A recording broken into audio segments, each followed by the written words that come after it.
Vamos agora às principais notícias de hoje de mais uma edição do seu jornal Folha do Brasil. E sempre disponível para conversar, esclarecer, dialogar. Hoje, em entrevista coletiva, o presidente Bolsonaro falou sobre diversos assuntos. Entre eles, chamou Paulo Freire de energúmeno. TV Escola, levando pancada, TV Escola. Queriam que assinasse um contrato agora, o Abraham Van Traub, de 350 milhões. Quem assiste a TV Escola? Ninguém assiste. Dinheiro jogado fora. Agora, era uma programação totalmente de esquerda. Ideologia de gênero. Dinheiro público fala ideologia de gênero. Então tem que mudar. Vai reflexo. Vai ter daqui a 5, 10 anos, 15, vai ter reflexo. Você vai ter isso aí. Os caras estavam há 30 anos massificados. Tem muito formado aqui em cima dessa filosofia aí do Paulo Freire da vida, esse energúmeno aí que, né? Foi ídolo da esquerda. Ídolo da esquerda. Outra coisa, quando eu assumi o governo, sabia disso. Nossa dívida interna, 4 trilhões de reais. A gente paga mais de 1 bilhão por dia de juros. Quer que eu faça milagre? O preço da carne subiu. Entre a safra sobe, subiu um pouco a mais, porque estamos abrindo comércio para o mundo. Se não vendemos para o mundo, vai quebrar o Brasil também. Graças a Deus, 11 meses sem corrupção no governo. Pode ser que haja falta, pode. Se houver, a gente vai atrás. Eu queria saber, presidente, o senhor criticou agora as agências? Não critiquei não. Falei a realidade, que é ter autonomia.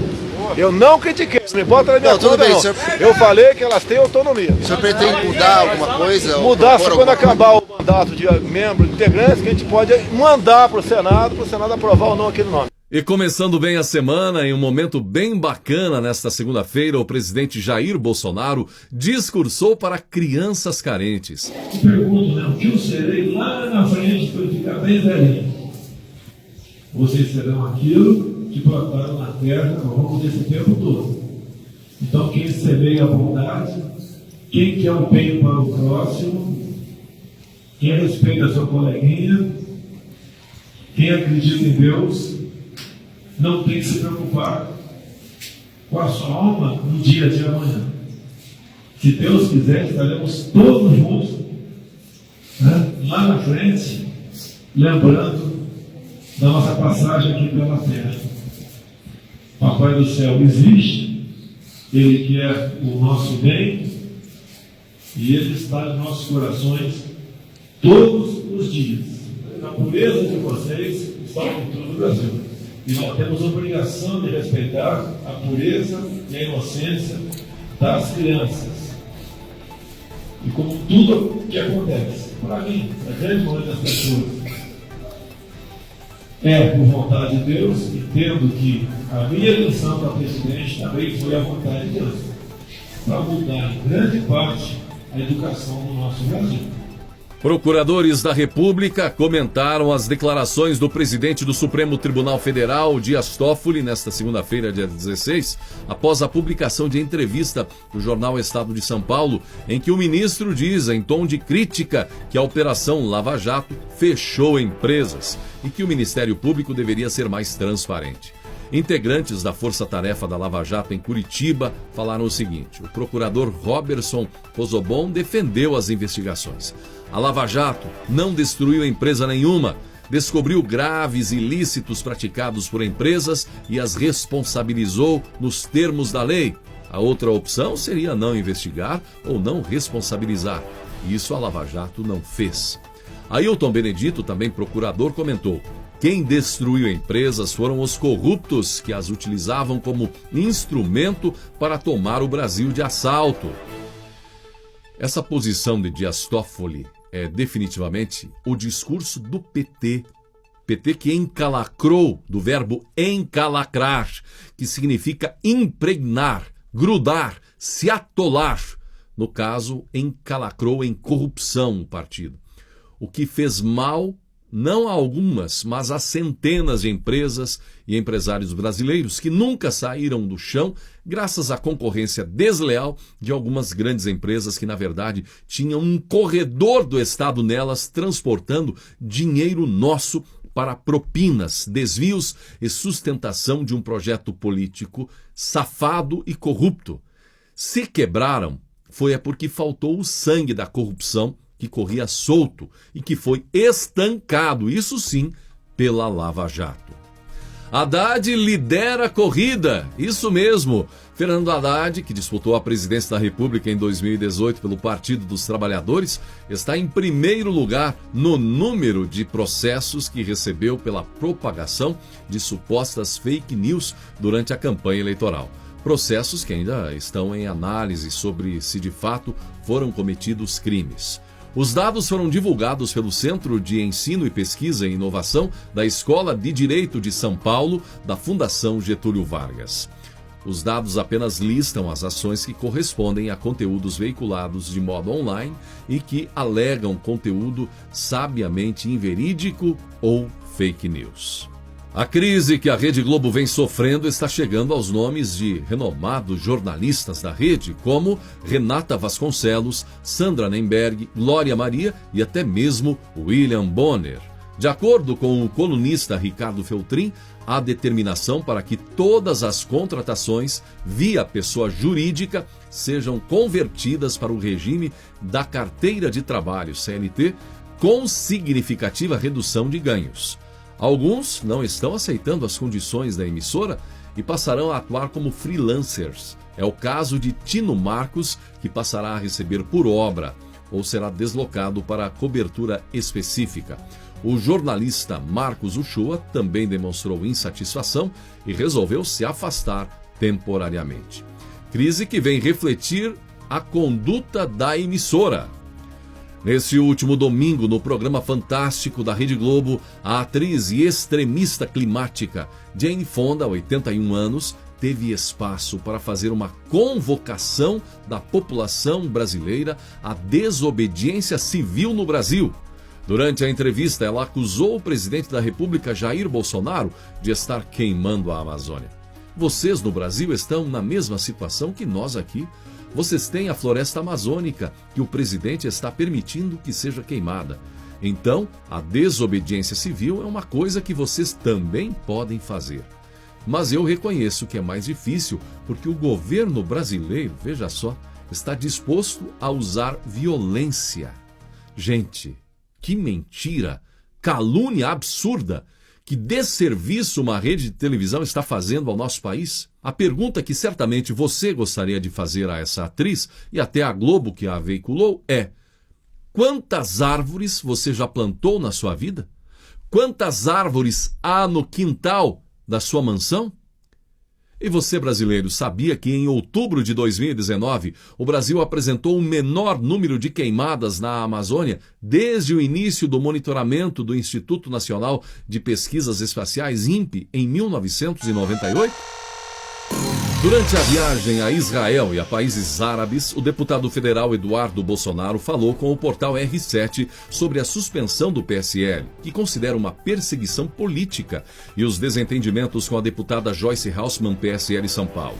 Eduardo e um grupo de parlamentares foram suspensos pelo partido, mas a decisão foi derrubada pela Justiça na semana passada. Sobre a ex-líder do governo no Congresso, com quem tem trocado farpas públicas, o parlamentar disse que ela não é confiável e não teve a atuação esperada como líder. Ele questiona a forma como fazia negociações, cedia para a esquerda e tentava jogar goela abaixo dos deputados em plenário, e como distribuía cargos e destinava emendas. A imprensa tem que perguntar quanto ela indicou de emendas e quanto tinha de cargos. Os principais trechos da entrevista do deputado federal Eduardo Bolsonaro, agora divididos por temas. Sobre a suspensão do PSL. A Justiça entendeu que não cabia essa suspensão. Notoriamente é uma perseguição. Não existe fundamento para punir não só a mim, como os demais deputados do PSL.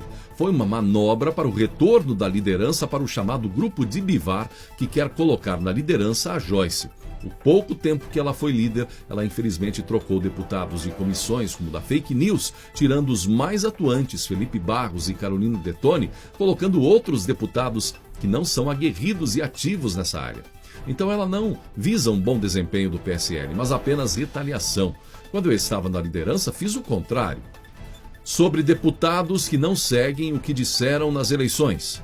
Mas é claro que costumo expor deputados que tiveram um discurso na eleição e mudam, dando entrevistas criticando o presidente. E isso me sinto na obrigação de expor, porque são deputados desleais e fica para o público o critério de acreditar ou de votar neles novamente. Mas estou fazendo a minha parte. Sobre Joyce e a destinação de emendas. Com relação à deputada Joyce, ela está tendo uma birra particular comigo. Ela não dá o exemplo. Indicou muito mais em relação a emendas parlamentares. O governo me chamou para tratar de execução de emendas e eu dei a ordem para que o governo executasse o mesmo valor para todos os deputados. Para mim, para a Joyce, para todos. E a Joyce não estava fazendo isso quando estava na liderança do governo, tentando emplacar muito mais as suas emendas parlamentares. Então pergunto, o que é ser a Bolsonaro de saia? Ser mais filha que os filhos? Essa é a conduta? É agir como determinados outros deputados e líderes que botam a faca no pescoço do presidente em troca de votação? Barganhando com as votações? Acho que não é isso que o eleitorado espera. Por isso, tuitei perguntando à imprensa a indagar a deputada Joyce de quanto ela indicou de emendas parlamentares e quanto que ela tinha de cargos. A gente sabe que a liderança precisa de mais cargos pelo trabalho maior, mas era um exagero que ela tinha. Então o general não estava marchando do lado do soldado. Sobre Joyce e a liderança. Não adianta ela ser líder, porque o poder não está ligado ao cargo. Poder é a capacidade de se dizer uma coisa e as pessoas seguirem. A Joyce frequentemente falava uma coisa no colégio de líderes, fazia a negociação dela, que não era uma negociação. Ela simplesmente cedia para tudo que a oposição pedia a ela. E quando chegava a votação, ela informava a tropa de deputados. Então, frequentemente, no plenário, nós, deputados, debatíamos a negociação que ela havia feito e tentava colocar goela abaixo dos deputados. Então, se você olhar as votações, um bom grupo não votava com a Joyce porque não estava convencido.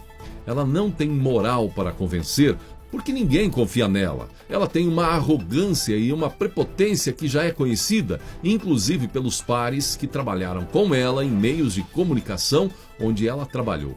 Todo mundo sabe que ela é problema, disse o deputado federal Eduardo Bolsonaro. Completando, sobre Joyce e o projeto de poder. Ela tem um projeto pessoal de poder. Vamos ver até onde que ela vai levar isso. Ela já sentiu o golpe, perdeu mais de 730 mil seguidores em todas as suas redes sociais e sabe que está fraca para a eleição municipal de São Paulo e vai arranjar uma desculpa para não sair a prefeita e depois pode vir a governadora ou, ao sonho dela, a presidência da República. Certamente ela acha que o presidente é chucro demais para estar na presidência e que ela seria uma melhor opção. Não é à toa é que no começo do ano ela estava com um slogan, Joyce pelo Brasil, ninguém é bobo, e se dizendo amiga do João Dória. E não tem como acender uma vela a Deus e ao diabo. Vai chegar um dia que Joyce e João Dória, os dois com igual sede de poder e se achando superior a todos os demais, vão entrar em conflito pela presidência da República ou algum outro cargo. Esse dia vai chegar, pode esperar, disse o deputado Eduardo Bolsonaro. Que Deus abençoe a você e a sua família e até a próxima edição do seu jornal.